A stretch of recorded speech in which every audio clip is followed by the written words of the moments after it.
Terpilihnya Provinsi Sumatera Selatan sebagai tempat menyelenggarakan Piala Dunia U20 tahun 2021 mendatang menjadi sorotan dari semua pihak yang turut memberikan dukungan penyelenggaraan FIFA World Cup di Jakabaring Sport City. Gubernur Sumatera Selatan Herman Deru mengatakan Pemprov Sumsel, Pemkot Palembang, dan masyarakat sangat serius mempersiapkan diri sebagai tuan rumah berbagai event bertaraf internasional. Dirinya yakin Sumsel bisa menjadi tuan rumah yang baik yang dapat mengharumkan nama bangsa Indonesia. Dirinya berharap kebijakan FIFA terkait penetapan 4 wilayah yang terpilih sebagai tuan rumah Piala Dunia juga termasuk Sumatera Selatan, karena Sumsel satu-satunya provinsi yang mewakili Pulau Sumatera.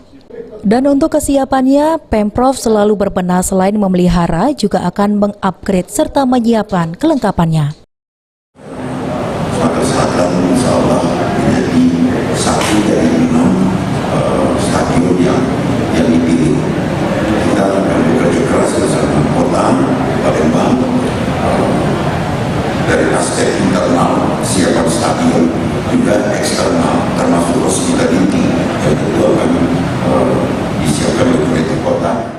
Jakabaring menjadi salah satu dari 6 stadion yang direkomendasikan PSSI sebagai tempat pelaksanaan Piala Dunia U20 tahun 2021, selain Stadion Utama Gelora Bung Karno Jakarta, Stadion Gelora Bung Tomo Surabaya, Stadion Sijalak Harupat Bandung, Stadion Kapten Iwayan Dipta Gianyar, Stadion Manahan Solo.